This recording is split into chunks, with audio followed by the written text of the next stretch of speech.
sehingga organ-organ tubuh kita menjadi lebih rileks, menjadi lebih santai, dan kita akan memiliki daya tahan tubuh yang lebih baik. Rasa sakit menjadi berkurang, tidur menjadi lebih nyenyak, imunitas kekebalan tubuh kita pun akan meningkat. Jadi, bagaimana kita bisa menciptakan hati yang gembira setiap harinya ketika menghadapi pandemi ini yang masing-masing keluarga, masing-masing individu tentu punya caranya sendiri-sendiri untuk mendapatkan kondisi yang seperti ini. Slide berikutnya.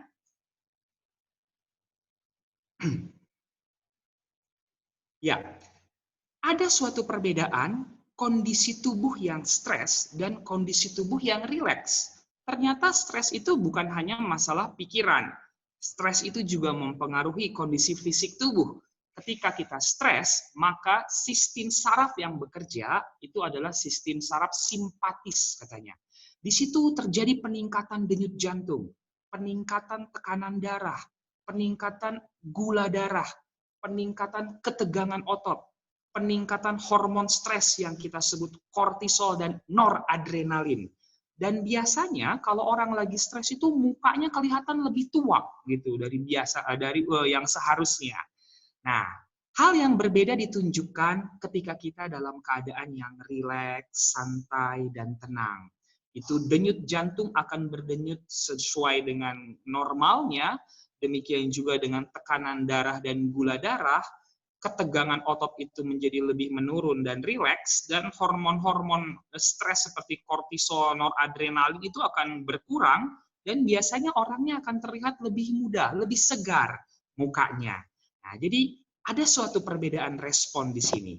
Nah, pada ketika kondisi relaksasi, itu saraf yang bekerja kita sebut namanya saraf parasimpatis.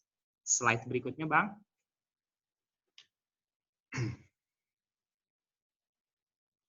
Ya, hal-hal yang bisa kita lakukan untuk membuat kita tetap dalam keadaan yang rileks dan bebas dari stres adalah melakukan aktivitas fisik. Nah, kalau kita bekerja, beraktivitas, dan bergerak, tidak mager gitu ya, malas gerak, maka ternyata itu akan membantu kita menghindari dari stres. Melakukan banyak hobi-hobi yang kita bisa kerjakan di rumah. Dan hobi ini perlu direncanakan, begitu ya, bukan hanya sekedar berlalu saja waktu, tetapi kita perlu mengatur jadwal waktu kita sehari-hari. Pagi mau ngapain ya? Siang apa yang mau dikerjakan? Sore dan malam seperti apa? Buat jadwal selama berada di rumah bersama dengan anak-anak, dengan pasangan, itu akan membuat suasana perasaan kita akan menjadi lebih baik dan kita terhindar dari stres. Hindari makan makanan yang tidak sehat ya, yang mengandung banyak penyedap atau MSG, kemudian yang mengandung banyak pengawet, mengandung banyak pewarna. Perbanyaklah makanan yang bergizi, sayur, buah, ikan, vitamin, itu akan sangat baik. Mendapatkan sinar matahari sebelum jam 10 pagi, ventilasi udara yang bagus, dan selalulah berkomunikasi dengan anggota keluarga yang kita kasihi. Kalau kita bisa juga menjalin komunikasi dengan orang-orang yang di luar, saudara, keluarga, atau relasi, itu pun akan sangat baik. Karena WHO sekarang menganjurkan bukan social distancing, tapi physical distancing. Kita tidak harus terlepas kontak dengan orang-orang yang kita kasihi, relasi-relasi kita, tetapi hanya secara fisik saja yang kita berjauhan. Hal yang sama kita perlu juga berikan kepada anak dan remaja di rumah kita. Karena mereka pun cukup rentan dengan keadaan stres yang terjadi saat ini, paparan media informasi yang berlebihan, hilangnya kontak dengan teman-teman yang biasanya bermain, bercengkrama, ngerjakan tugas bareng, ketawa-ketawa, tetapi ini kemudian tidak ada. Dan tentunya itu menjadi suatu perhatian juga buat kita. Slide berikutnya. Melihat kondisi yang sekarang ini, secara pikiran, ada satu hal yang bisa kita lakukan, gitu ya. Ada banyak hal yang nggak bisa kita kontrol dan kendalikan di tengah situasi pandemi yang seperti sekarang ini. Tetapi perlu diingat bahwa kita tetap memiliki berbagai hal yang bisa kita kontrol, tetap memiliki berbagai hal yang bisa kita kendalikan dalam kehidupan kita. Hal-hal yang nggak bisa dikendalikan adalah angka kejadian virus ini misalnya, berbagai tindakan-tindakan yang dilakukan orang lain. Kadang-kadang kita kesel gitu, ini orang kok nggak pakai masker ya, ih kok pemerintah begini sih, oh kok gereja seperti ini sih. Nah, dan itu semua hal-hal yang seringkali nggak bisa kita kendalikan. Kalau kita menghabiskan banyak energi dengan hal-hal yang nggak bisa kita kontrol, kita akan mengalami kelelahan, baik secara fisik maupun psikologis. Fokuslah mengontrol respon yang bisa kita berikan kepada suatu situasi.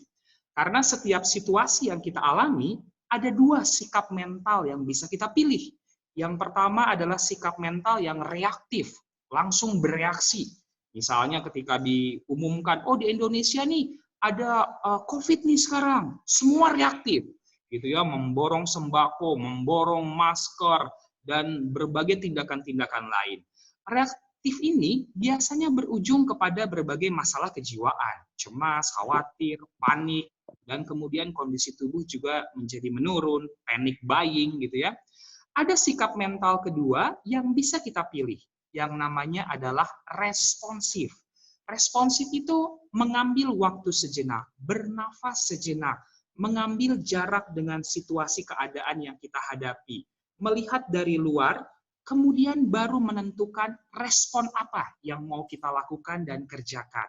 Dengan memberikan sikap mental yang responsif, maka kondisi kesehatan jiwa kita akan menjadi lebih terjaga. Slide berikutnya tolong Bang. Ya, kita mengenal ada seorang psikiater di zamannya Nazi yang namanya Viktor Frankl, gitu ya. Viktor Frankl ini punya suatu teori yang kita sebut logoterapi. Ini muncul ketika dia mau menghadapi kamp konsentrasi Nazi, di mana istrinya, orang tuanya sudah meninggal akibat dimasukkan ke dalam gas sarin itu, dan dia sedang menunggu waktu. Kemudian dia mendapatkan suatu pemikiran, pemahaman bahwa ketika dalam kondisi yang sangat berat, situasi yang mengancam sekalipun, ada satu hal yang nggak bisa diambil dari kita, yaitu adalah kebebasan kita berpikir. Jadi kalau kita nggak bisa merubah situasi kita, kita masih bisa memilih untuk berpikir yang positif, untuk berpikir yang responsif. Karena ada ruang di sana di mana dari stimulus yang muncul dan respon yang mau kita berikan, itu ada kesempatan kita untuk memikirkan apa yang harus saya lakukan, apa yang harus saya kerjakan, respon apa yang harus saya berikan dengan keadaan seperti ini. Slide berikutnya tolong Bang.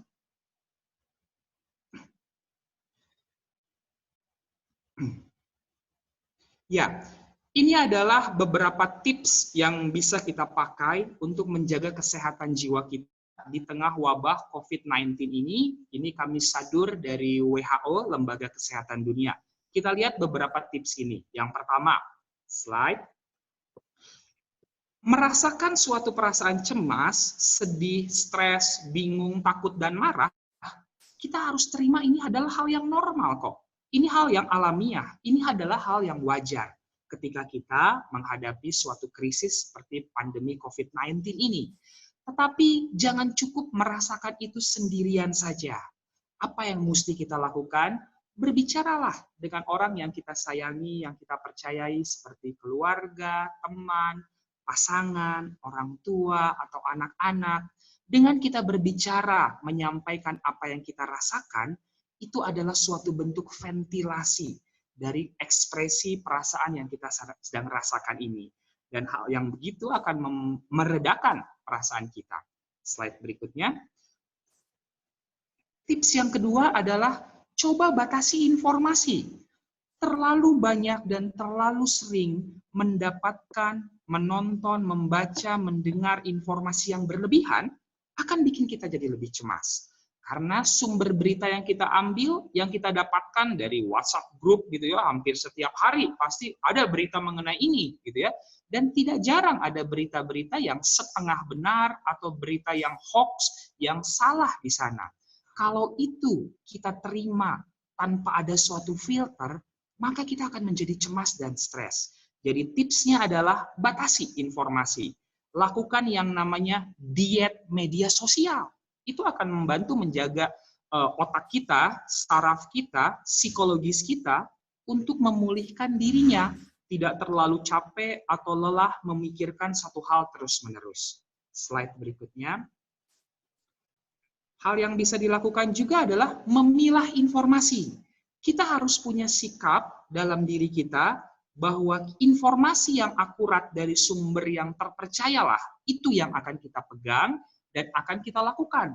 Kita dapatkan informasi dari pemerintah, dapatkan informasi dari tenaga medis, dapatkan informasi dari seksi kesehatan di gereja, yang tentunya mereka sudah melakukan riset, penelitian, literatur yang lebih baik, dan kemudian mulai melakukannya.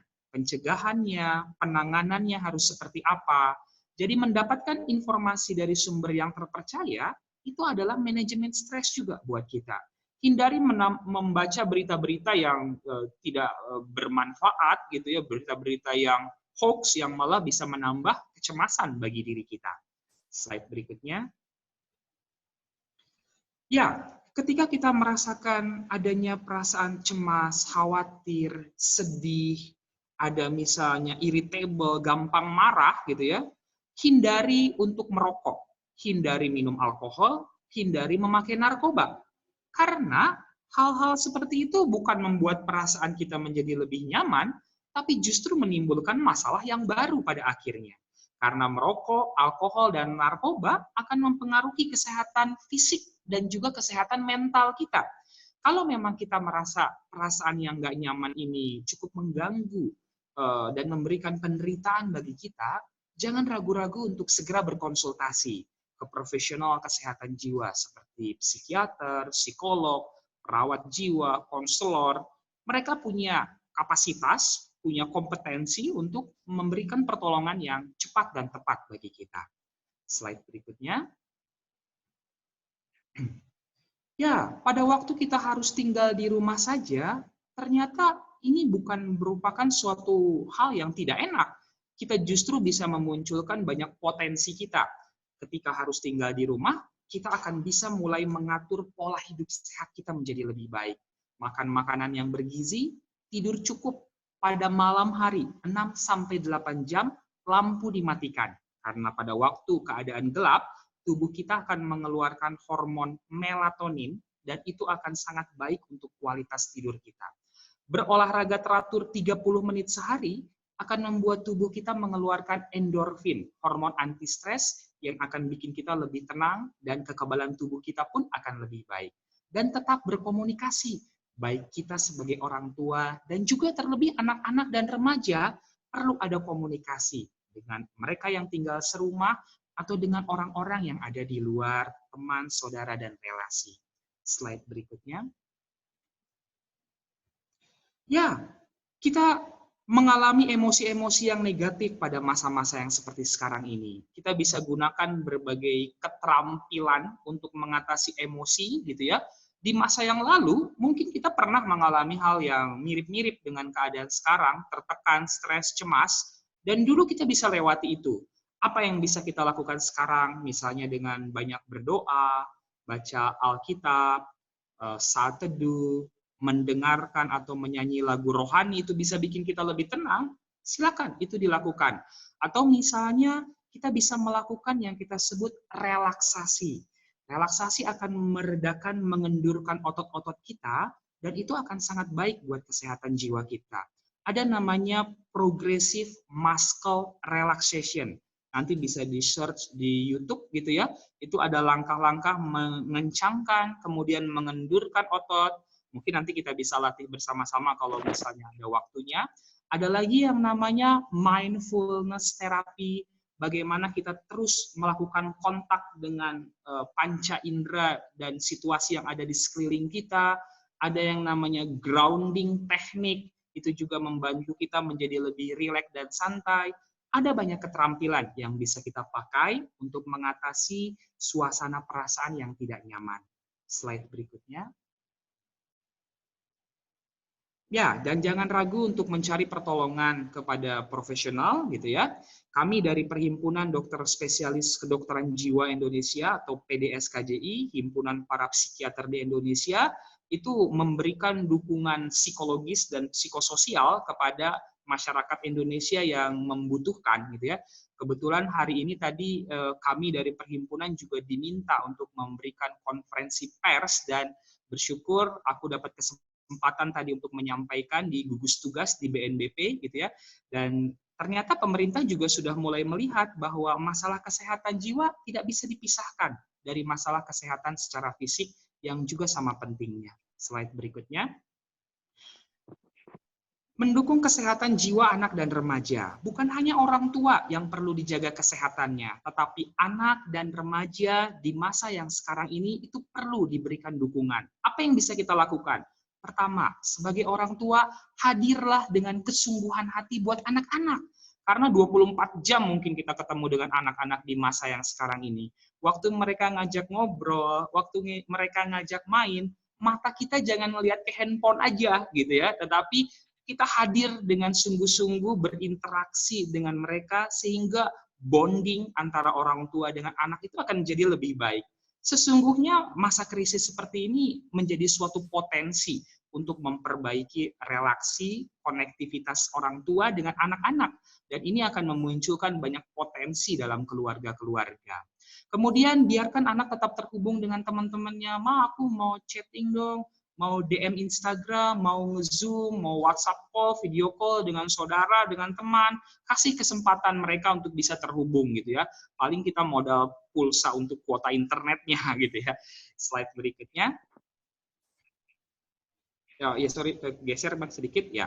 Berikan informasi yang tepat mengenai COVID-19 ini, karena anak-anak pun sekarang terpapar dengan media sosial dan internet, dan bukan tidak mungkin mereka mendapat informasi yang nggak benar gitu ya, informasi yang tidak bisa dipercaya, sehingga sebagai orang tua secara reguler kita berikan informasi dan membatasinya dari informasi yang terlalu berlebihan. Selalu ciptakan situasi yang aman bagi anak secara fisik maupun emosionalnya. Itu akan membantu menjaga kesehatan jiwanya. Lakukan aktivitas fisik yang produktif dengan anak-anak di rumah bersama-sama. Dan mungkin caranya juga penting gitu ya. Karena biasanya sebagai orang tua gitu kita cenderung melakukan cara itu dengan menyuruh gitu ya. Naku, kamu ambilkan dulu ini, kamu cuci dulu piring, kamu bersihkan dulu ini. Nah, tetapi cara mengajaknya mungkin juga bisa, ayo yuk, kita sama-sama yuk bersihin mobil. Ayo, gimana kalau kita main air di rumah? Main air maksudnya cuci piring, bersihkan mobil, nyiram tanaman. Nah, itu cara mengajak membuat anak menjadi lebih nyaman dan tidak tertekan pun akan sangat baik. Latih anak untuk bisa membantu dirinya sendiri. Masa-masa sekarang ini mereka akan bisa lebih mandiri di rumahnya dan menjaga kesehatan orang tuanya juga. Ketika anak-anak melihat bahwa orang tuanya sehat, punya pola hidup yang baik, tidurnya cukup, kata-katanya juga ramah, baik, itu pun akan berpengaruh buat mereka. Ketika orang tuanya dalam keadaan yang sehat dan baik, anak-anak pun akan lebih terjaga. Tetapi kalau pada anak dan remaja ada perubahan pada pikiran mereka, perasaan dan perilaku mereka, jangan ragu-ragu untuk berkonsultasi segera. Slide berikutnya, Bang, tolong.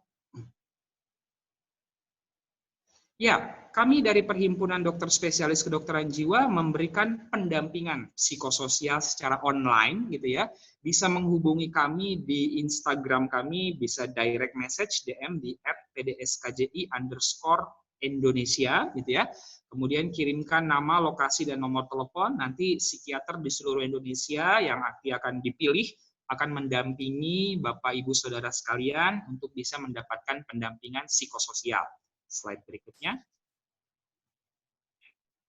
Ya, ada juga sebuah aplikasi dari Kementerian Kesehatan namanya Sehatpedia gitu ya. Jadi kalau nanti dilihat di Sehatpedia ini, kita bisa download, bisa install, dan nanti ada kolomnya di situ kesehatan jiwa. Nah, kita bisa berkonsultasi, ada nanti nama-nama psikiaternya di seluruh Indonesia, boleh memilih tuh, saya mau konsultasinya ke dokter ini, gitu ya, ke dokter ini, ya. Hari ini aja aku mendapat ada kurang lebih 20 konsultasi untuk masalah kesehatan jiwa terkait dengan COVID-19 ini. Jadi ini gratis, aplikasi platform yang dibuat oleh Kementerian Kesehatan, dan bukan hanya psikiater, tapi dokter-dokter lain pun ada di aplikasi ini, kita bisa konsultasi juga lewat aplikasi namanya Sehatpedia ini. Slide berikutnya. Ya, jadi saat ini kita menghadapi wabah COVID-19 yang sangat besar gitu ya. Sebelumnya mungkin Bang. Ya, kita tetap harus menjaga next slide. Slide berikutnya. Ya. Dengan kita menjaga kesehatan fisik dan jiwa kita, meskipun wabah ini besar, kita bisa tetap tenang dan menghadapinya dengan tersenyum. Karena situasi yang sedang kita hadapi, tetap fokusnya adalah respon apa yang bisa kita berikan dan lakukan yang paling optimal, yang paling positif. Dengan melakukan itu, kita sudah menghadapinya dengan tenang dan tetap tersenyum. Karena kita tidak sendirian, kita bersama-sama gitu ya. Ada sebuah slogan yang sangat bagus katanya, when I replaced by we, even illness become wellness gitu ya. Jadi kita tidak sendirian menghadapi ini. Slide berikutnya sebagai penutup ya. Sebelumnya Bang, tolong. Sorry. Ya, jadi itu mungkin yang bisa saya sampaikan pada kesempatan ini gitu ya, bahwa dengan menjalankan instruksi informasi yang disampaikan oleh pemerintah, kita adalah pahlawan bagi negara ini, bagi dunia ini. Bagaimana kita mengerjakan bagian kita masing-masing. Kalau kita adalah tenaga medis, kita lakukan dan kerjakan sesuai bagian kita. Kalau kita adalah guru, pegawai, karyawan, sebagai orang tua, sebagai anak, kita kerjakan bagian kita masing-masing. Itu mungkin yang bisa aku sampaikan pada kesempatan malam hari ini. Semoga bisa bermanfaat, berguna untuk kita semua. Terima kasih, salam sehat jiwa. Baik, terima kasih kepada adik kami, Dr. Lahargo Sembiring Kembaran. Kami sama-sama di alumni dulu dan saat ini berkiprah dengan spesialisasinya masing-masing. Kita senang sekali dapat diluangkan waktu untuk bersama-sama kita di sini dan tiba saatnya untuk kita berinteraksi dengan narasumber kita langsung. Saya akan memandu dan memoderasi beberapa yang disampaikan Dr. Ago tadi. Beliau panggilannya Dr. Ago adalah ya. Pertama, keadaan ini tidak akan bisa kita ubah. Yang bisa kita persiapkan adalah respon kita terhadap keadaan ini. Jadi kalau kemarin saya ketemu dengan atau berbincang kepada salah seorang teman, yang dia tanya hampir selalu kenapa, kapan, kenapa, bagaimana, ya. Sebaiknya kita bertanya dan kita tanya diri kita, apa yang bisa saya lakukan di masa seperti ini? Benar Banyak sekali. step-step yang sudah tadi dianjurkan oleh Dr. Ago dan bisa sangat implementatif, termasuk tadi bagaimana dukungan kita terhadap anggota keluarga, terutama anak remaja yang masih memiliki anak remaja yang dirundung kebosanan karena mall ditutup, ya. Dan kita juga sama-sama tadi sudah mendengarkan bahwa letak kuncinya ada pada diri kita sendiri, bagaimana kita berespon, bahwa kita adalah bersama-sama menghadapi situasi ini akan jauh lebih menguntungkan, jauh lebih bisa berhasil apabila kita yang lagi stay at home ini saling mendukung satu dengan yang lain. Setuju. Kita buka line ataupun kesempatan kita untuk bertanya. Biasanya Dr. Ago, Ya. Runggun Rawamangun ini mulanya memang sedikit yang bertanya. Habis itu nggak bisa dihentikan pertanyaan. Siap Bang, waktunya bisa sampai Jadi malam kita ini. lihat saja, kita akan coba 45 menit kemudian menampung teman-teman atau saudara-saudara Bapak Nande, Resturang Senina, si Athena Nungkun mempertajam apa yang dikatakan oleh Dr. Ago tadi. Kami persilahkan dimanfaatkan chatnya atau dimanfaatkan raise hand-nya. Silakan. Boleh klik reaction untuk raise hand sehingga kita bisa unmute peserta yang ini yang akan bertanya. Boleh reaction, klik reaction-nya. Ranto Tarigan. Silakan. Oke. Sebentar, kami unmute Ranto Tarigan.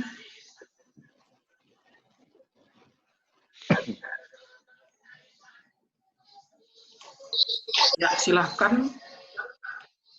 Ranto Tarigan. Dokter Kembaran. Ya, selamat malam. Ya.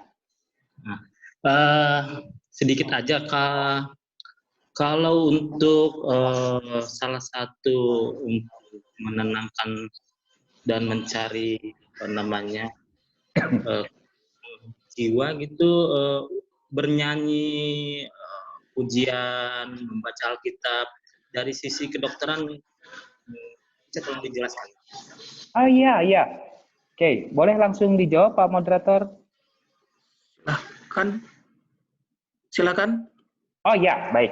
Jadi dari sisi kedokteran jiwa atau psikiatri, sangat benar sekali bahwa musik itu adalah merupakan suatu bentuk terapi, suatu bentuk manajemen stres untuk diri kita juga gitu. Karena ada yang namanya musical therapy gitu ya, terapi musik itu dipakai tuh untuk bisa menenangkan masalah kejiwaan. Dan pemilihan jenis musiknya mungkin itu yang menjadi bagian yang penting gitu ya. Jangan pilih musik yang dangdut koplo gitu ya, musik metal gitu. Tentunya itu nggak bagus, tapi musik yang easy listening, yang mudah didengarkan, yang punya melodi yang menenangkan, nah itu akan membantu kita menjadi lebih rileks dan santai. Karena sensoris auditori kita, pendengaran kita, itu akan masuk ke dalam otak gitu ya, dan dia akan mengaktifkan bagian otak yang mengatur perasaan. Jadi kalau musik yang kita dengerin itu menenangkan buat jiwa kita, itu akan membuat kita menjadi lebih nyaman dan kesehatan jiwa kita bisa lebih terjaga. Seperti itu kira-kira mungkin jawabannya. Oke, berikutnya bagaimana Dr. Franz? Ya, tadi sudah dijawab dan kemudian kita masuk ke pertanyaan berikutnya. Siapa? Dari Amal Panginangi, Bapak Lisa. Di belakangnya nanti ada Bapak Elia. Ya. Iya, silakan Bapak Lisa. Bapak Lisa dulu, baru Bapak Elia, nanti akan dijawab bersama-sama. Silakan Bujur, Bapak Pak Dokter, Lisa. Pak Dokter Ya. Kebarus dan Pak Dokter Kembaran. Saya mau menyampaikan ada beberapa pertanyaan, yaitu yang pertama, kita tahu bahwa sistem pendidikan kita untuk masuk ke sekolah SMP maupun SMA termasuk ke perguruan tinggi. Nah, khususnya ke perguruan tinggi, Pak Dokter, mungkin dari sisi psikologisnya mungkin bisa bermanfaat untuk kami selaku orang tua. Yang pertama, anak-anak kita yang di kelas 3 SMP, SMA, itu UN ditiadakan, mereka sangat bergembira. Itu yang pertama. Yang kedua, di sisi lainnya mereka lupa bahwa untuk masuk ke SMA dan masuk ke perguruan tinggi, itu ada beberapa sistem yang diberlakukan dari dinas kependidikan kita dan diterapkan di masing-masing universitas. Nah, ini mereka mulai stres. Nah, mereka mulai stres, memang ada ikut mandiri, ada ikut yang undangan, ada yang mungkin ikut tes yang kita dulu zaman dulu ya ikut SMPTN. Nah, seperti itu. Jadi mereka ini mulai resah nih. Apalagi mereka itu sudah ikut undangan tapi nggak terpilih. Justru yang terpilih itu yang kualitasnya atau mungkin nilainya lebih rendah. Wah, iya. Kan begitu. Nah, itu yang pertama. Yang kedua, banyak pilihan-pilihan dengan berbagai macam metode yang diterapkan oleh masing-masing universitas. Nah, bagaimana caranya kita selaku orang tua menghandle rasa kecemasan masing-masing anak-anak kita di rumah. Kita tahu bahwa anak-anak kita ya semua pintar. Itu yang pertama. Yang kedua, Pak Dokter. Yang kedua, di sisi lainnya mungkin banyak dari kita yang sebelumnya memiliki penghasilan yang lancar lah ya. Nah, di sisi lainnya memang ada beberapa yang memang sudah di PHK atau bekerja di rumah dengan mengurangi insentif atau Ya. pendapatan lainnya. Nah, Ya. itu cara untuk menghandle itu semua menurut dari sisi psikologisnya bagaimana Pak Dokter? Bujur. Ya, bujur, ya. Ya, sebelum dijawab sama Dokter Ago, maka saya Ya. perlihatkan Bapak Elia dulu. Oh, oke. Di belakangnya nanti ada Agra, siap-siap Agra dan Bab Nande Gita. Tapi dijawab dulu kedua pertanyaan dari dua penanya ini. Silakan. Ya, Bapak Elia. silakan Bapak Elia, Bijaksana Sinuraya.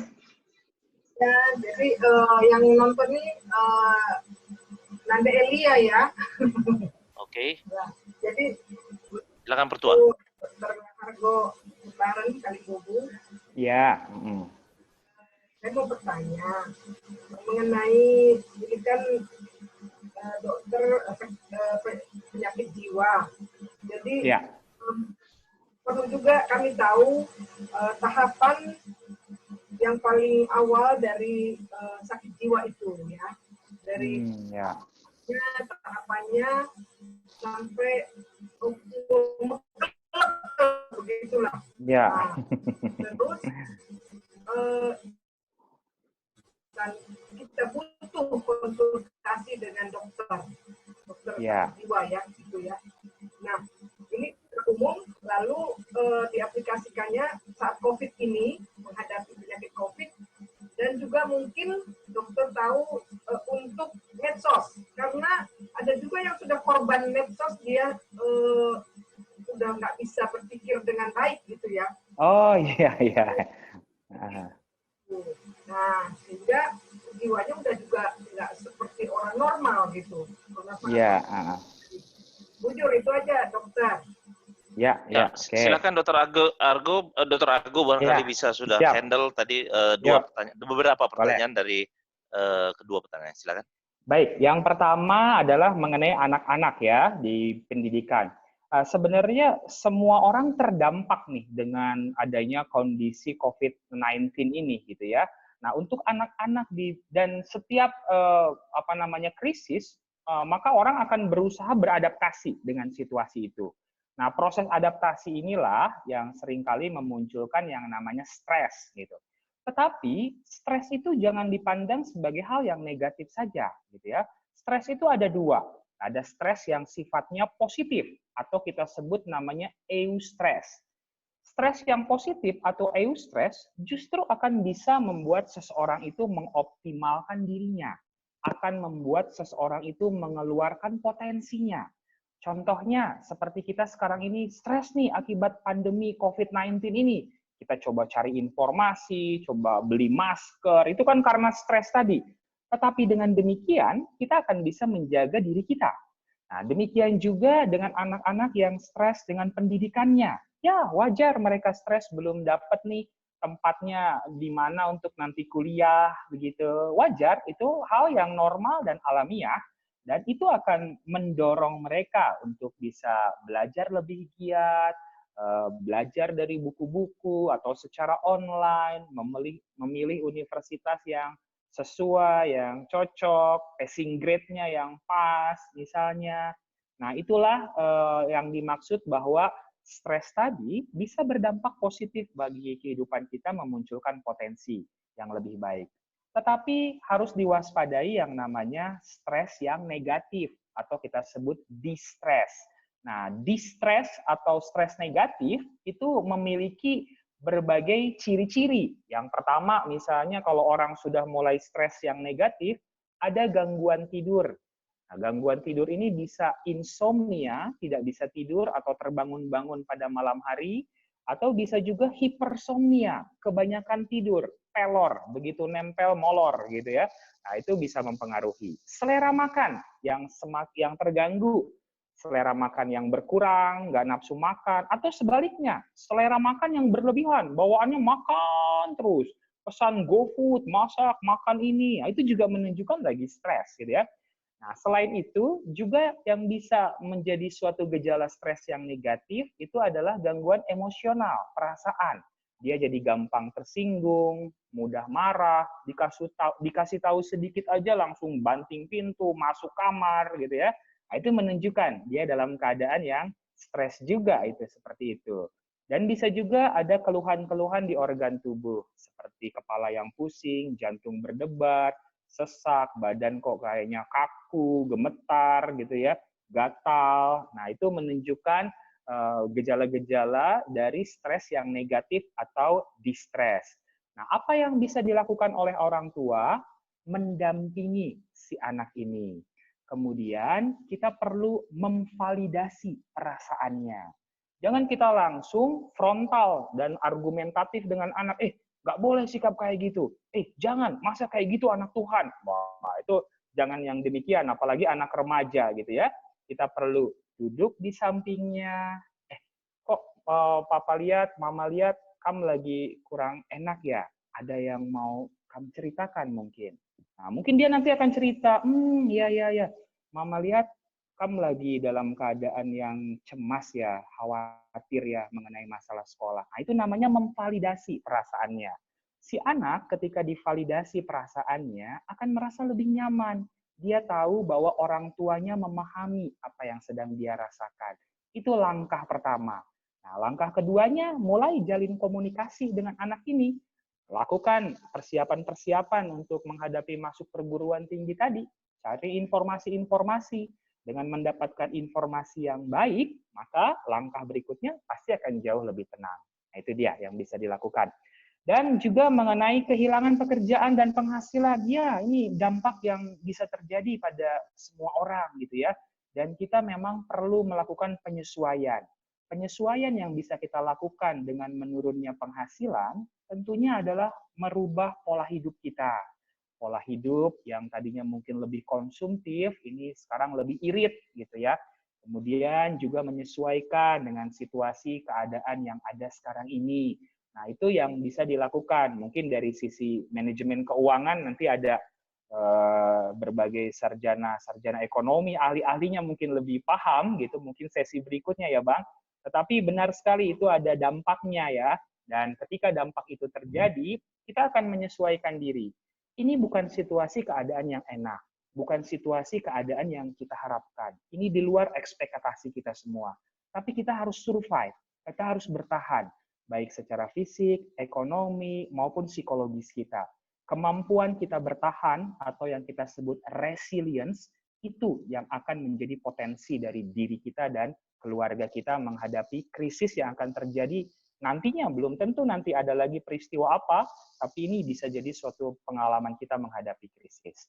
Kemudian yang berikutnya adalah gangguan jiwa. Ya, gangguan jiwa itu spektrumnya sangat luas sekali, mulai dari yang sangat ringan sampai gangguan jiwa yang sangat berat. Yang sangat ringan ditandai dengan adanya gangguan stres tadi ya, seperti sulit tidur, nafsu makan terganggu, cemas, gelisah, atau ada yang namanya ansietas, ada yang namanya gangguan panik, ada yang namanya fobia, ada yang namanya obsesi kompulsif. Itu semua adalah gangguan kecemasan yang ditandai dengan ketidaktenangan dan ketegangan dari kondisi fisik dan psikologis kita. Ada lagi gangguan jiwa yang kita sebut depresi. Depresi itu ciri-cirinya mood-nya jadi menurun, sering menangis, sedih, mudah tersinggung, kemudian tidak bersemangat menjalani kehidupan sehari-hari, badan gampang capek, mudah lelah, tidak berenergi, pandangan masa depan yang suram, gangguan pada pola makan dan tidur, konsentrasi fokus yang menurun, dan ada keinginan untuk mengakhiri hidup atau bunuh diri, suicide. Itu adalah gangguan depresi namanya. Atau ada lagi gejala yang lain, bipolar. Bipolar itu mood-nya naik turun. Kadang senang yang berlebihan, kadang sedih yang berlebihan. Jadi ada mood yang berayun atau swing, itu ciri bipolar. Dan gangguan jiwa berat namanya adalah skizofrenia. Skizofrenia itu ditandai dengan adanya halusinasi. Mendengar suara bisikan di telinga, seperti ada yang ngomong, seperti ada yang menyuruh, seperti ada yang berkomentar, padahal tidak ada orang yang berbicara. Kenapa bisa terjadi demikian? Karena ada neurotransmitter di saraf otaknya yang tidak stabil. Gejala skizofrenia yang lain ada yang kita sebut delusi atau waham. dia merasa ada orang-orang yang mengawasi dia, ada orang-orang yang ingin berbuat jahat terhadapnya, ada orang-orang yang ingin melakukan ngomongin dia, ingin berbuat tidak baik, atau merasa dirinya adalah orang yang berbeda. Ada pasien saya merasa dirinya adalah ratu kerajaan ubur-ubur misalnya gitu ya. Merasa dirinya presiden, merasa dirinya orang terkenal. Nah, itu namanya waham atau delusi. Itu merupakan gejala gangguan jiwa berat yang kita sebut skizofrenia. Tetapi nggak usah takut, setiap gangguan jiwa, target terapinya adalah recovery. Bisa pulih dan bisa sembuh, sehat, berfungsi, dan produktif kembali. Baru yang terakhir, medsos. Nah, ini menarik gitu ya. Karena di zaman yang sekarang ini, kita di rumah gitu ya, sering mati gaya gitu ya, gabut istilahnya anak zaman sekarang. Mau ngapain nih, apa yang mesti dilakukan gitu ya. Dan tidak jarang kita pasti akan buka medsos, buka gadget kita. Nah, ada resiko untuk terjadinya adiksi terhadap gadget. Nah, ini yang perlu diwaspadai. Belum adanya pandemi COVID-19 ini pun, resiko adiksi terhadap gadget dan internet itu sudah besar. Apalagi ditambah dengan adanya situasi kita harus stay at home gitu ya, dan gadget kita itu pasti akan menjadi suatu media kita yang akan sering kita gunakan. Nonton drama-drama Korea gitu ya di gadget gitu ya, kemudian dengar-dengar berita, baca-baca berita, medsos, dan yang lain sebagainya. Harus hati-hati karena ada resiko kecanduan gadget. Menghindarinya bagaimana? Tadi, manajemen waktu. Diatur waktunya. Penggunaan gadgetnya dibatasin. Dalam satu hari maksimal 3 jam penggunaan gadget. Di luar itu, lakukan berbagai kegiatan-kegiatan fisik positif yang lainnya. Bermain bersama anak, main monopoli, main catur, main kartu, gitu ya. Lucu-lucuan, ketawa-ketawa, bermain musik, bernyanyi bersama, beribadah saat teduh misalnya, berolahraga. Jadi sebenarnya pilihan kegiatannya sangat banyak. Tinggal kita merencanakannya untuk keluarga kita. Itu kira-kira jawabannya Bang untuk 2 pertanyaan. Ya, bujur Mohon Pandu, tapi ini ada satu pertanyaan. Kalau pada anak batita, dia belum ngomong nih. Bagaimana, ini pertanyaannya tertulis, bagaimana kita bisa memahami bahwa dia sekarang lagi stres?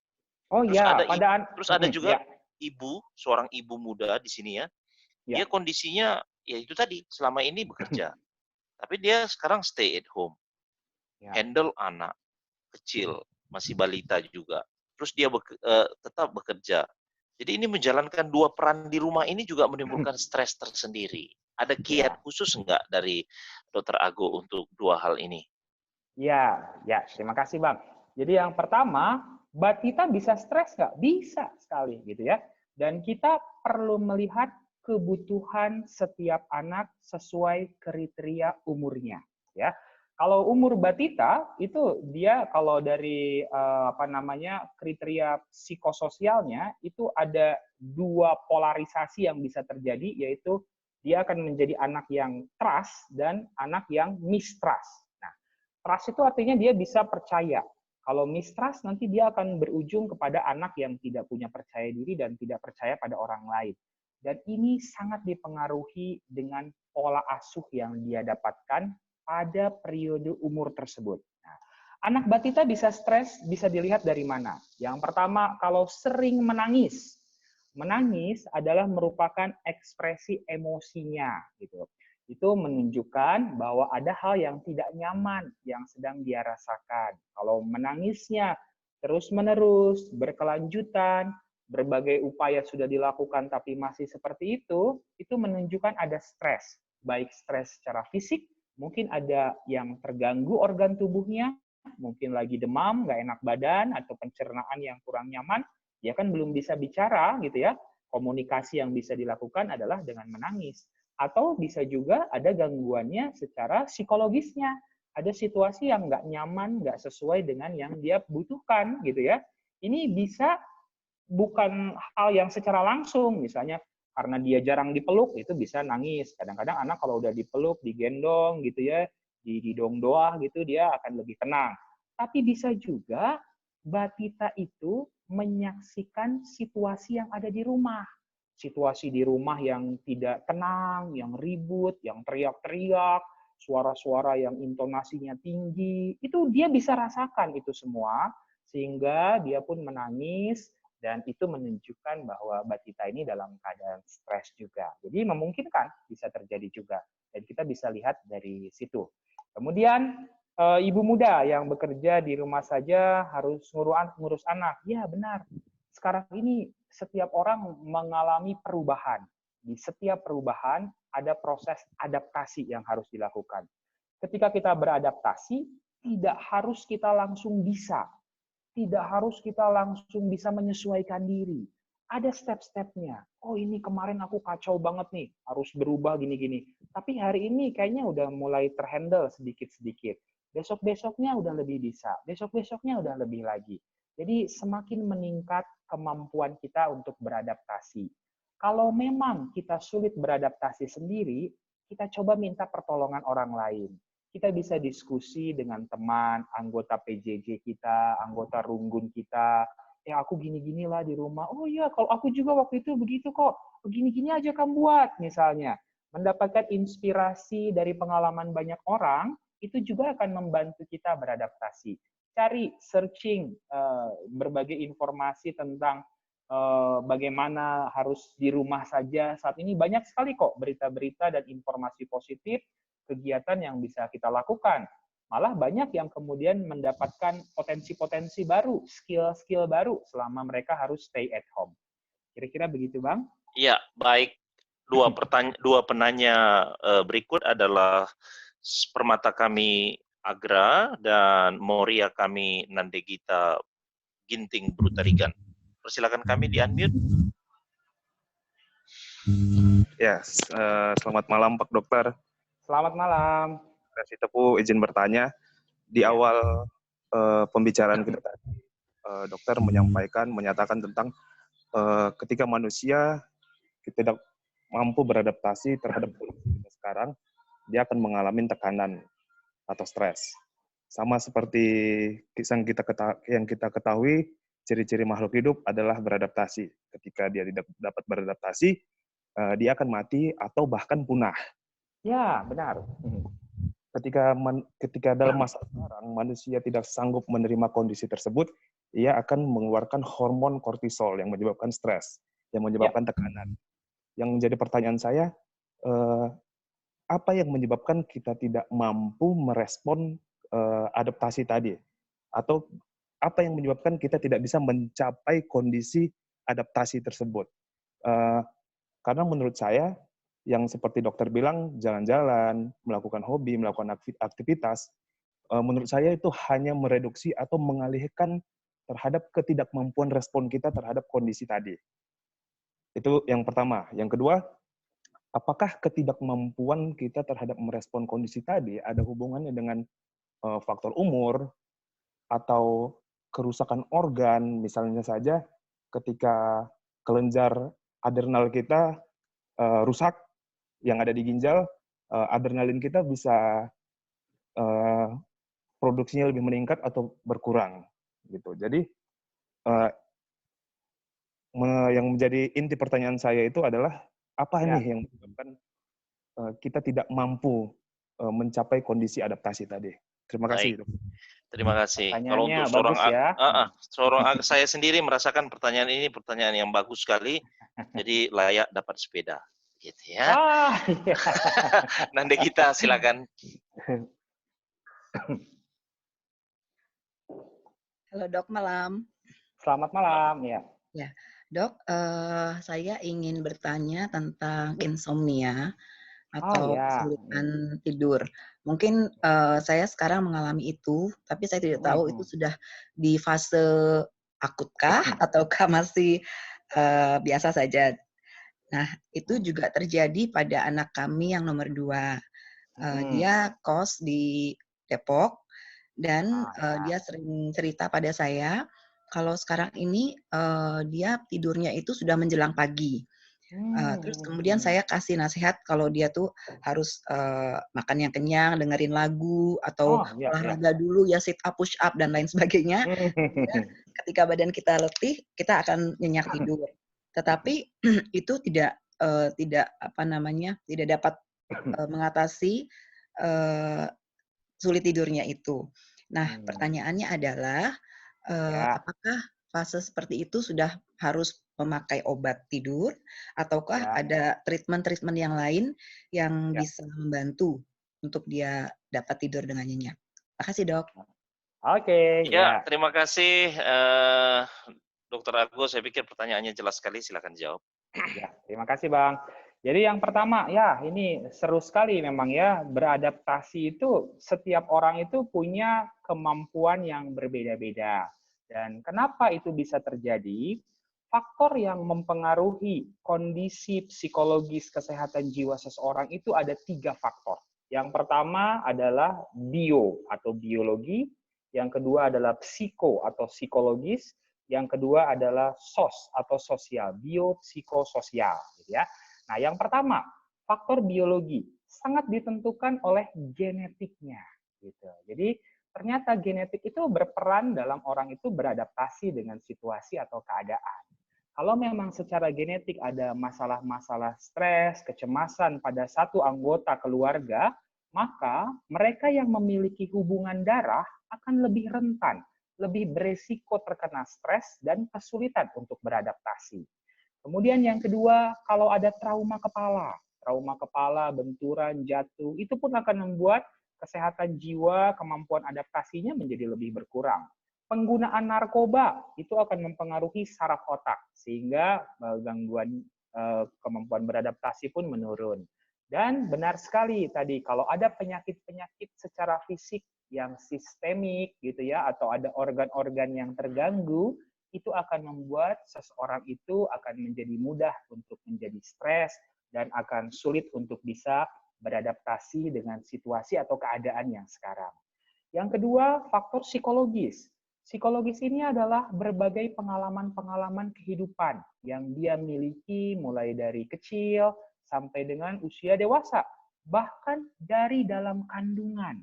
Ketika seorang janin yang dikandung oleh seorang ibu, ibunya mengalami masalah fisik atau masalah emosional, stres ketika sedang mengandung, maka saraf janinnya itu sudah mulai terganggu di sana. Dan itu akan sangat mempengaruhi kemampuan dia menghadapi stres atau beradaptasi berikutnya. Kemudian juga pengalaman-pengalaman traumatis yang dialami oleh orang ini. Mengalami misalnya keinginan yang nggak tercapai, kehilangan, kekecewaan, kemarahan yang terpendam, kesedihan yang mendalam, kekecewaan. Semua pengalaman traumatis itu, kita punya mekanisme defense psikologis akan merepresi, menekannya ke alam bawah sadar kita. Nah, ketika menghadapi krisis seperti ini, pengalaman-pengalaman traumatis tadi akan muncul keluar kembali, dan itulah yang menyebabkan kesulitan orang ini untuk beradaptasi dan bisa memunculkan stres dan gangguan psikologis yang berkepanjangan. Lalu faktor berikutnya adalah faktor sosial. Nah, di faktor sosial ini sangat berperan pola asuh orang tua. Gimana selama ini orang tua mengajarkan kita untuk menghadapi stres dan beradaptasi, itu akan berperan penting di tengah situasi seperti ini. Kita jadi ingat, oh iya ya, papa mamaku waktu dulu kalau aku punya masalah nyuruh aku berdoa, nyuruh aku misalnya untuk menenangkan diri, nyuruh aku baca Alkitab, bernyanyi. Oh dia bersikap tenang. Aku lihat orang tuaku menghadapi situasi yang berat pun tetap bisa tenang. Itu mempengaruhi sekali. Nilai-nilai sosial, nilai-nilai keluarga, budaya, bahkan agama itu juga akan mempengaruhi kemampuan adaptasi seseorang. Di agama diajarkan kalau ada situasi seperti ini, tenanglah supaya kamu dapat berdoa, katanya. Kita juga berharap kepada Tuhan kita, gitu ya, mendekatkan diri kepada Tuhan, itu akan mempengaruhi kemampuan adaptasi kita. Jadi multifaktor dia kemampuan seseorang untuk bisa beradaptasi dengan keadaan yang sekarang. Tetapi adaptasi adalah keniscayaan yang harus dilakukan oleh setiap orang, karena kalau tidak bisa beradaptasi, dia tidak akan bisa survive. Dan jangan langsung berpikir saya langsung bisa dan instan. Tidak ada yang instan, gitu ya. Semua berproses setiap harinya. Berpikir saja hari ini harus lebih baik dari kemarin. Besok harus lebih baik dari hari ini. Dengan berpikir sederhana seperti itu dan melakukan yang terbaik setiap harinya. Kalau 1 ayat 23, lakukan segala sesuatu dengan segenap hati. Setiap hari lakukan segenap hati. Apa yang bisa yang terbaik kita lakukan. Dan perlu diingat, kita nggak hidup di masa lalu kita. Kita punya masalah, problem-problem di masa lalu, tapi kita nggak hidup di sana. Kita hidupnya adalah here and now. Saat ini dan di waktu serta tempat ini. Apa yang bisa kita lakukan yang terbaik hari ini akan membuat hari esok juga akan lebih cerah buat kehidupan kita. Itu mungkin untuk yang pertama. Yang kedua, gangguan insomnia. tidur. Insomnia itu adalah salah satu gangguan tidur. Hanya salah satu saja. Itu ditandai dengan kesulitan tidur. Ada gangguan-gangguan tidur yang lainnya, misalnya sleepwalking, tidur berjalan, bahkan mengorok. Nah, mengorok itu juga gangguan tidur gitu ya, dan banyak gangguan tidur yang lain. Nah, ketika kita menghadapi suatu gangguan tidur, yang pertama perlu dicari adalah penyebabnya. Penyebabnya bisa ini adalah penyebab fisik.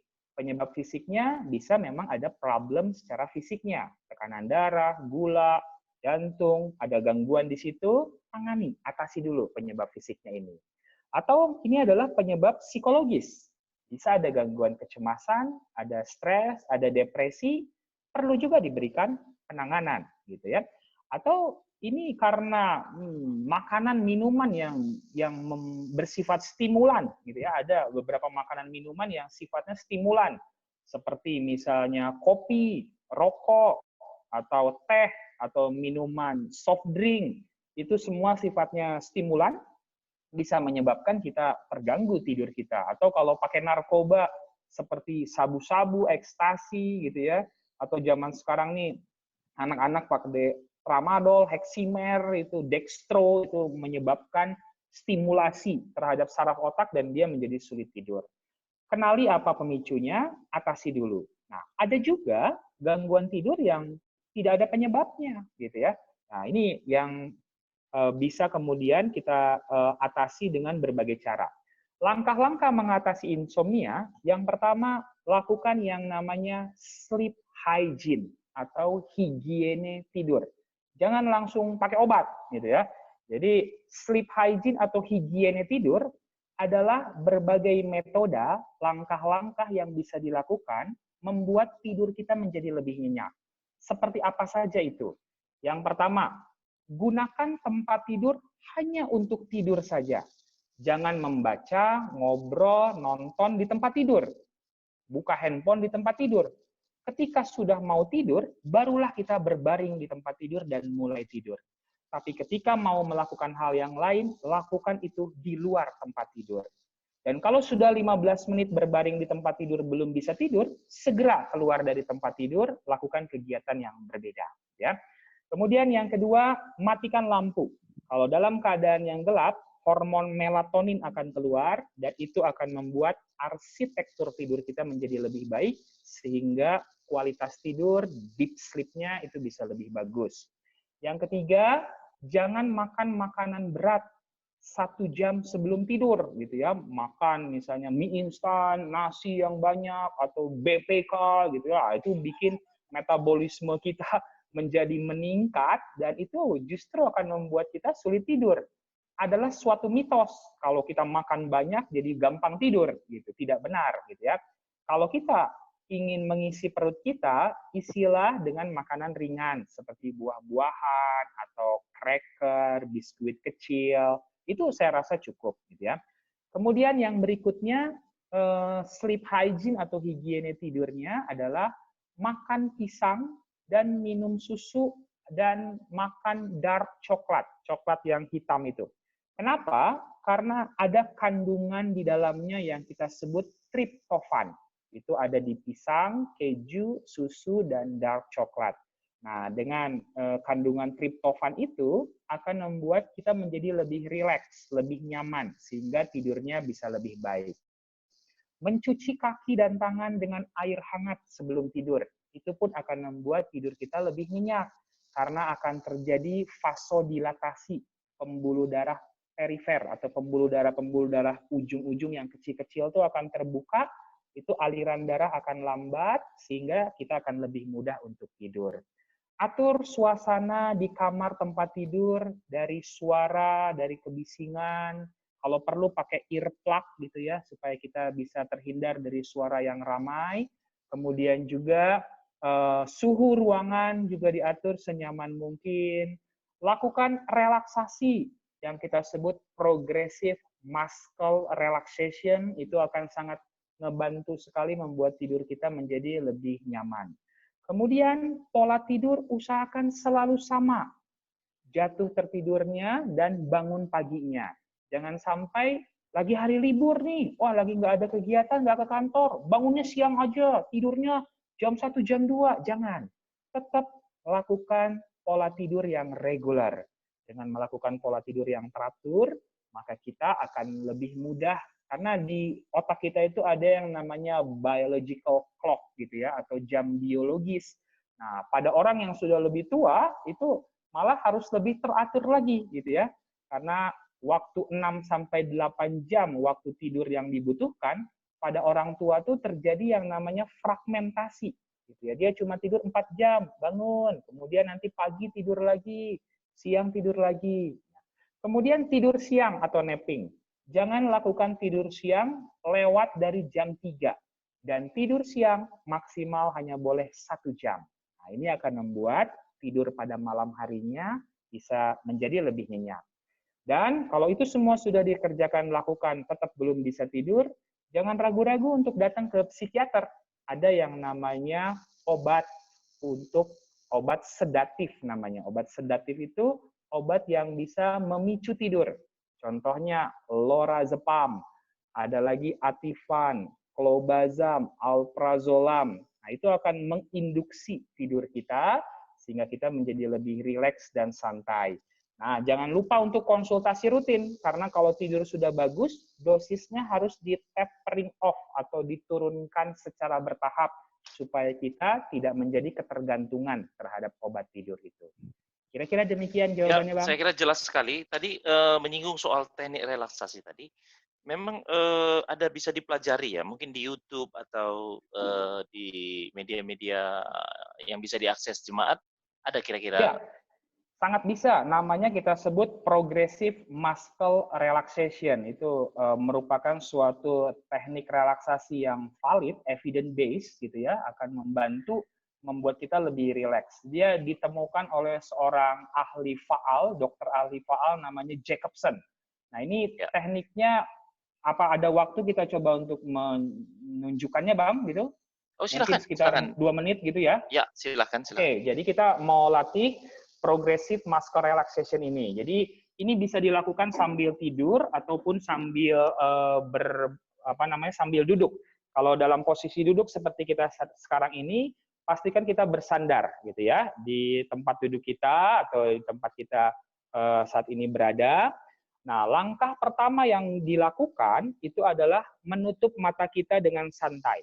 Nah, tutup mata kita, kemudian kita memvisualisasikan kita berada di tempat yang nyaman dan tenang.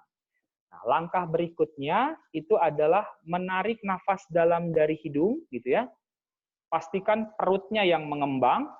Tahan sebentar, kemudian keluarkan perlahan dari mulut. Tarik nafas dari hidung, mungkin jemaat boleh sama-sama kita melaksanakannya, gitu ya. Tarik nafas dari hidung, buang dari mulut perlahan-lahan. Setelah melakukan 5 kali, baru kita akan mulai melakukan mengencangkan otot dan mengendurkannya. Yang pertama adalah jari-jari tangan. Jari-jari tangan nih, gitu ya. Boleh ditaruh di atas pahanya masing-masing, itu dia dikepalkan sekencang-kencangnya. Sekencang-kencangnya, sekuat-kuatnya, tahan sebentar, kemudian dikendorkan perlahan-lahan. Dikendorkan perlahan-lahan, sampai rileks, santai, jari-jari tangan rileks, seperti tidak bertenaga, jatuh seperti ke bawah. Itu yang pertama. Yang kedua, siku tangan ditarik ke atas, kencang, kuat, gitu ya. Tahan sebentar, kemudian turunkan perlahan-lahan ke bawah. Ya. Kemudian berikutnya kaki. Kakinya ditekuk, jari-jarinya ke atas, gitu ya. Mohon maaf nih, nggak bisa ditunjukin. ke atas gini gitu ya, rasakan otot-otot di betisnya itu kencang dan tegang, kemudian diturunkan sampai menapak lagi ke lantai. Rileks, santai, tenang. Selanjutnya, perutnya didorong ke depan sekencang-kencangnya, gitu ya. Rasakan otot di perut dan pinggang bagian bawah terasa tegang, kemudian dikendorkan perlahan-lahan. Sampai rileks, santai, kendor, dan nyaman. Berikutnya adalah pundak atau bahunya, itu ditarik ke atas setinggi-tingginya, rasakan otot di bahu dan lehernya kencang, tahan sebentar, kemudian diturunkan pelan-pelan, sampai jatuh ke bawah, seperti tidak bertenaga, rileks, santai, dan tenang. Yang terakhir, tutup mata dan mulut serapat-rapatnya. Tutup mata dan mulut serapat-rapatnya, kencang, gitu ya, tahan, kemudian dikendorkan perlahan-lahan. Otot-otot di muka semakin lama semakin kendor, rileks, santai, dan tenang. Setelah itu, tarik nafas dalam lagi dari hidung. Tahan, buang dari mulutnya. Nafas lagi dari hidung. Tahan, buang lagi dari mulutnya. Sampai nanti 5 kali, baru kita membuka mata kita, dan kita akan merasakan tubuh kita akan menjadi lebih rileks, santai, dan tenang. Ini bisa dilakukan kapan saja ketika kita merasa stres, cemas, khawatir, atau susah tidur tadi ya. Bisa dilakukan progressive muscle relaxation seperti ini. Atau ada juga teknik yang namanya mindfulness atau teknik grounding. Itu nanti bisa dicari tahu seperti apa langkah-langkahnya. Itu adalah merupakan keterampilan-keterampilan kita mengatasi emosi. Sehingga kita bisa lebih rileks, santai, sehingga tadi pertanyaan terakhir, insomnia atau gangguan tidur itu bisa teratasi. Kira-kira begitu, Bang. Jadi tuntas sekali bagaimana tekniknya tadi. Saya juga udah mulai ngantuk nih, gitu ya. Oh iya. Waduh, ya, belum sudah minum mulai kopi, bukan Bang. ngantuk, udah mulai rileks ini, gitu ya. Rileks, ya. Sedap sekali mendengarkan karena uraian yang sistematik seperti ini. Tapi begini, ada satu kecemasan, bukan kecemasan, ada suatu pemikiran dari Runggun. Ini kan kita lama sekali ini berpisah, kebaktian lewat Zoom, physical distancing, dan lain sebagainya. Social distancing memang kita lakukan terus, PA, PJJ, segala macam berjalan. Jadi mengantisipasi keengganan untuk bersekutu kembali. Nah, ini dia. Bagaimana kita membangun diri bahwa memang sebenarnya di gereja itu kan persekutuan fisik yang paling penting. Berhadir bersama-sama di PA, PJJ, gereja, itu yang paling penting. Ada satu pertanyaan dari majelis mengatakan, apakah kemungkinan itu ada dan bagaimana dari kita sendiri untuk mengatasi keengganan untuk berkumpul kembali? Atau hal itu tidak mungkin terjadi dalam situasi seperti ini? Karena mungkin aja sampai Juli kita nih. Ya, Abang Gimana mungkin lebih tahu lah ya, Bang, ya, ininya waktunya. Ya. Menurut pendapat seorang psikiatri bagaimana tentang keengganan ini? Jadi kalau kita lihat dari sudut pandang psikologis, ini akan menimbulkan banyak perubahan pada norma, pola, budaya kita, gitu ya. Sekarang ini aja kita ya Bang, di tim medis, dokter aja kita sudah banyak pola regulasi-regulasi yang baru, ada yang namanya telemedicine lah, harus pakai APD lah, begitu. Nah, itu adalah berbagai pola norma-norma yang baru. Demikian juga mungkin di bidang spiritual, di gereja gitu ya. Dan kalau misalnya aku ikuti gitu, sebenarnya kita sebagai manusia ini adalah makhluk yang sangat kreatif sekali gitu ya. Jadi kita bisa selalu menemukan solusi jalan keluar. Tadi prinsipnya kita akan berusaha beradaptasi dengan keadaan ini dengan berbagai cara yang kita lakukan. Kita nggak bisa memaksakan metode yang lama dipakai di situasi yang berbeda seperti sekarang ini. Sehingga menemukan terus-menerus metode yang paling cocok, yang paling nyaman, tanpa menghilangkan esensi dari ibadah itu, aku rasa ke arah sanalah kita harusnya menuju, daripada kita harus mengeluarkan banyak energi untuk saling bertentangan, untuk sesuatu hal yang belum pasti ya Bang, gitu kira-kira. Ya.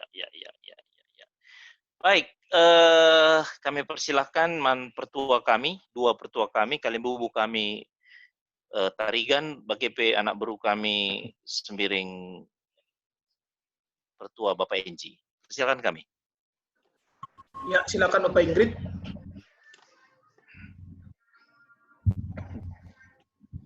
Ya, jujur.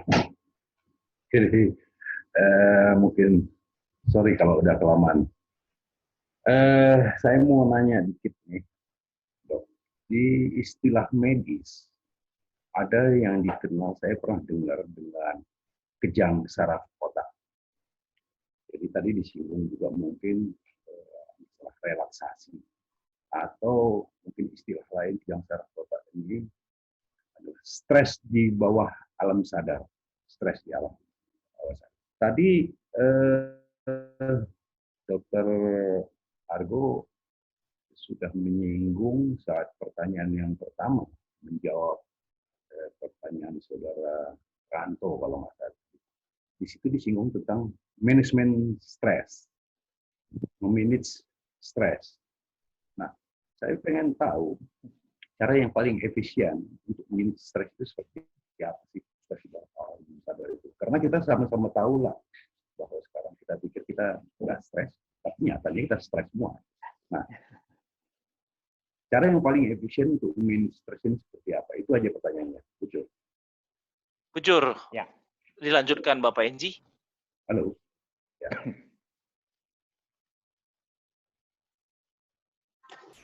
Ya, silakan Bapak Enji. Jojoah, selamat malam. Selamat mankam adik kami dokter nengku sekali. Kita buluh nari aku, Abang Du. Oh, Bang. Jadi yang mau kutanya gini, dokter. Akibat kita di rumah ini dalam jangka waktu yang tidak ditentukan, apakah nanti dampak secara psikologisnya itu bisa berakibat perubahan suatu kebiasaan yang biasanya kita nggak betah di rumah, jadi betah, nggak mau lagi keluar. Dan terlalu betah di rumah ya. Ya, dan satu lagi, kalau misalnya katakanlah seseorang itu pinginnya di rumah, mungkin pada saat ini dia pasti senang dengan kondisi seperti ini. Tapi saya mau tanya, apakah itu juga adalah suatu gejala psikologis yang sudah menyimpang dari umum? Bujur. Ya. Ya, bujur. Pertua. Jadi ini adalah pertanyaan terakhir. Kita tidak akan tidak akan menampung pertanyaan baru. Kalau nanti kita akan butuh lagi sesi, kita akan mengundang Dr. Ago untuk nanti berbicara dari aspek yang lain.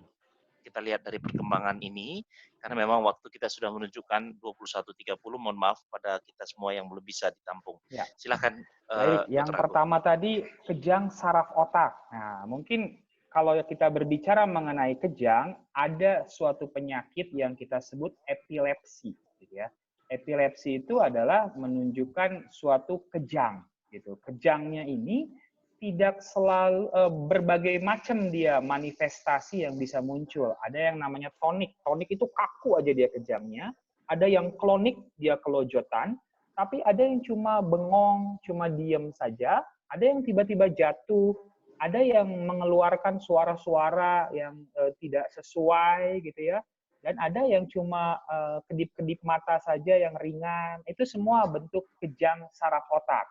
Untuk memastikannya, kita perlu melakukan pemeriksaan namanya EEG, elektroensefalografi, atau rekam otak.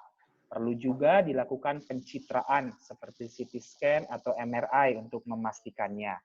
Nah, tetapi kalau yang dimaksud adalah stres di bawah alam sadar, nah ini adalah masalah psikologis. Kalau yang tadi kejang saraf otak, masalahnya organik, ada organnya yang terganggu. Kalau stres bawah sadar adalah kondisi psikologis atau kejiwaannya. Jadi, setiap situasi yang tidak enak dalam hidup kita, kita punya yang namanya mekanisme defense psikologis. Ada yang merepresi gitu ya, ada yang mengalihkannya. Kadang-kadang kan begitu.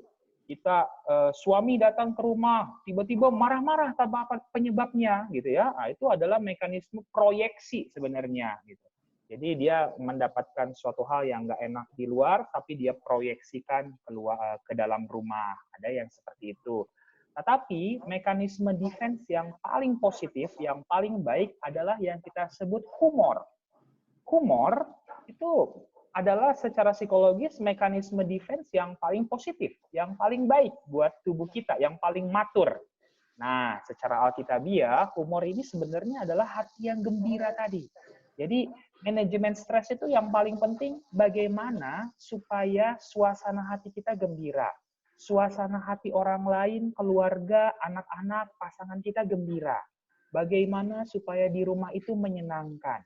Setiap keluarga punya potensi, punya karakter yang unik untuk mewujudkan ini semua.